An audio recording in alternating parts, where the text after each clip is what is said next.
ดูแล้วบ่ถามไม่ไก่กันโคตรเดี๋ยวกวนว่าจะว่ามันไก่กันยังไงว่าได้ทุกคนขึ้นลงวันมาไม่เราเห็นเงินมันนะตัวท่าว่ากันเลยรับกันได้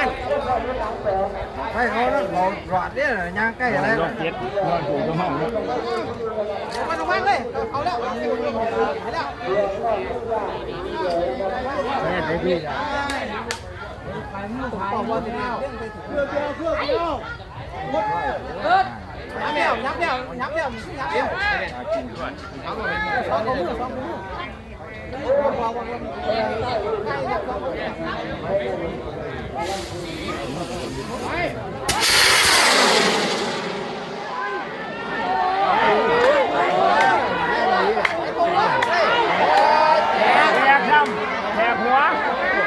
แหกหัว